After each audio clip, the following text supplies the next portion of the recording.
will finally win the bidding war to buy Manchester United? Joining me this morning is Flex. Good morning. This saga is never ending. It's never ending. I have no clue who's going to get it. It is about personal feeling.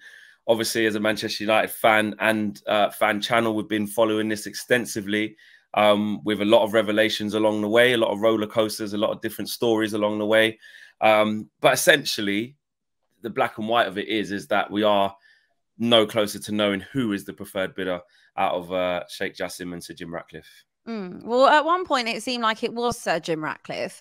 Obviously, last night, as we mentioned earlier, before we started filming, there has been some rumblings from the Qataris that it will be Sheikh Jassim, but that has kind of been rubbished by the English media. So, as you mentioned, it kind of leaves us in the dark just as to where this is going still. It does. What's happened throughout the majority of the back end of this process, i.e. when there's only been two preferred bidders in Sheikh Jassim and Sir Jim Ratcliffe, is that it had been largely reported that Sir Jim Ratcliffe was confident in his bid, comfortable with where he was.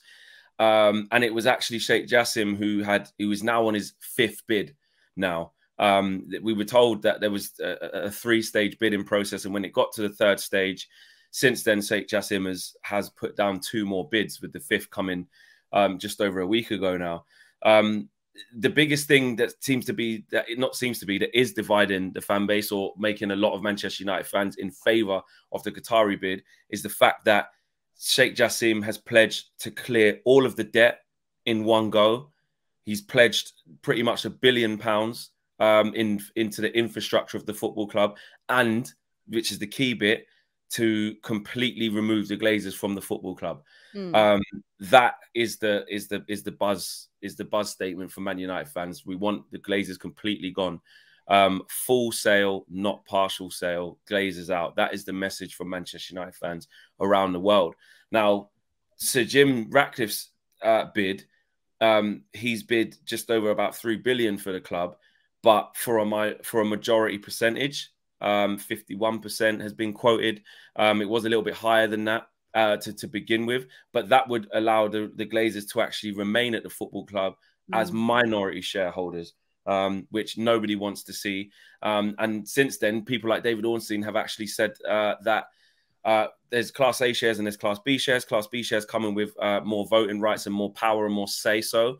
There are some reports, contrary to what other people have been saying, that actually the Glazers have inserted a clause that should they sell their shares and become minority shareholders, they would convert their Class A shares into Class B shares, which would see Sir Jim Ratcliffe be the majority owner of the club, but not be the majority power holder of the club, which is insane. So it's kind of all going off. And then the most recent kind of situation is what's happened last night, which is the Qatari outlets. There's a big newspaper out there in Qatar, who had suggested that Sheikh Jassim had won the race and an announcement was imminent. Now, the reason why it was significant, because you could say it's just paper talk, the reason why it's significant was because throughout this whole process, the Qatari media have been mute. They have hardly said a word, if anything. And now that they've spoken, it was significant to hear them actually come out and attach their name to something. What was also significant is that it gets better. Sheikh Jassim's father actually owns 50% of the news outlet. So people were saying, well, hang on a minute, to say a line so strong and it be fake news, that's weird if his dad owns half the paper.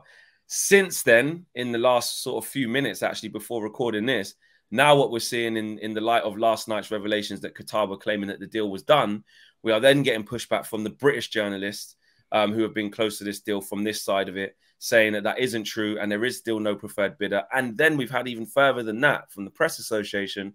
They're saying that closest to Qatar are rubbishing the reports that came out from their own media yesterday night. So last night. So it seems like it's one big mess.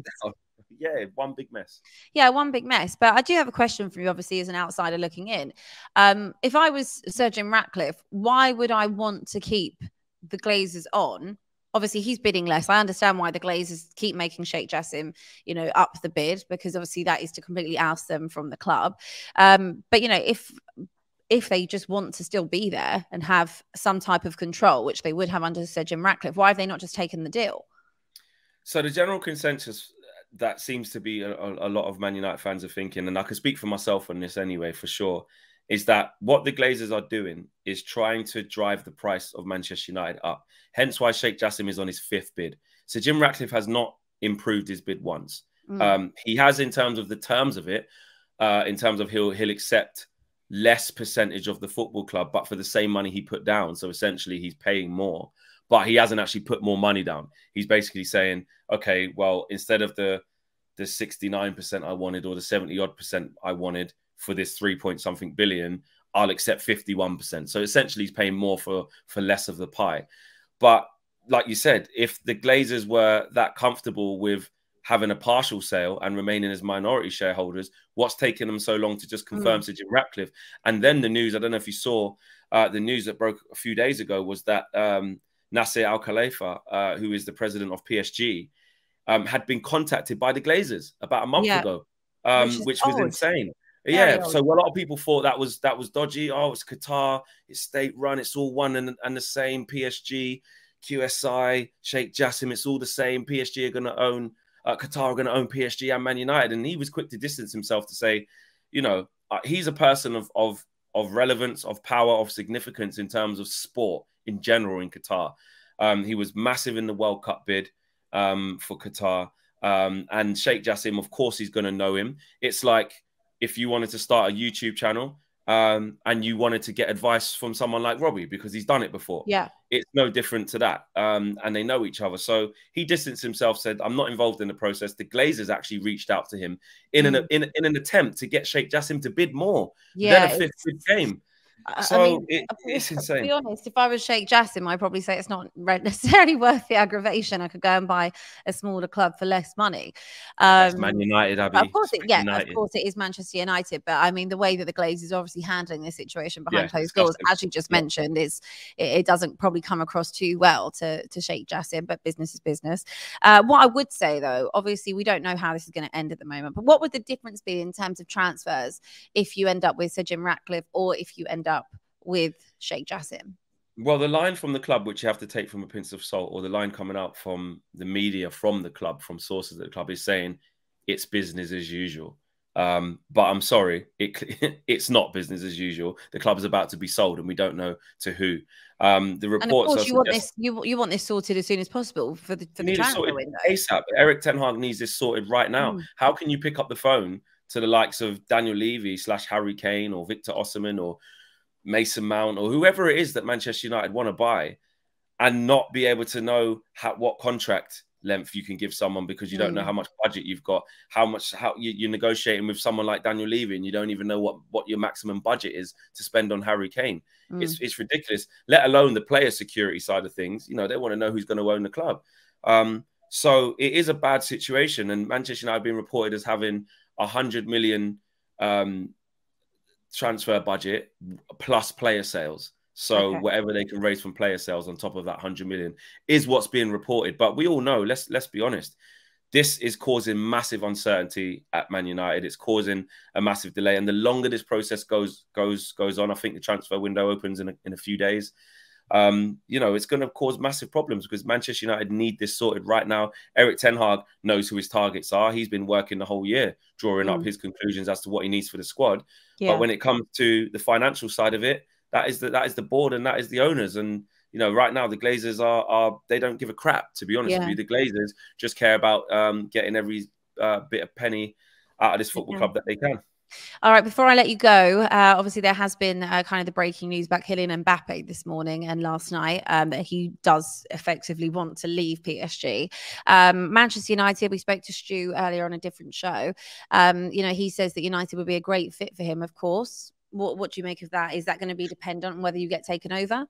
Do you know what it is? Exactly that. I mean, a lot of the reports are claiming that Manchester United would be interested in Kylian Mbappe should Sheikh Jassim become the owner of Man United. And it's about money. I mean, what it would take to get Kylian Mbappe to Manchester United or to any other Premier League club or any other club, whether it be Real Madrid, is huge money. Huge, way more than what I think our budget is right now as it stands. And if it is Sir Jim Ratcliffe, pardon? You need a striker. Oh, listen, goes without saying, he'll be amazing. It'd be amazing. Of course he would. left wing, up front, right wing. It doesn't Yeah. matter. He's killing Mbappe. You sort You that out have him. afterwards. But I think for now, me personally, this takeover situation is too strenuous. Let's get Sheikh Jassim through the door first before we start talking about who he's going to buy. So, and actually, I think it could be a ploy. You never know with PSG / Mbappe / Real Madrid. You saw the saga that happened a couple of years ago or a year ago when he signed the extension, didn't he? So it could just be a ploy to get a different kind of deal, get a different type of setup on his deal. Who knows? But if it were Real Madrid as well, they wanted him a year ago and didn't. They missed out on him, and the president was fuming and calling for all sorts of legal action and all this stuff. They'll be front runners to get him, which would leave Kane where he is, which would give us a better chance of getting him. Interesting you say that, and then we'll finish on that actually. Thank you so much, Flex. Obviously go check out the United View, and of course stay with us on DR Sports for all of the transfer ongoings this summer.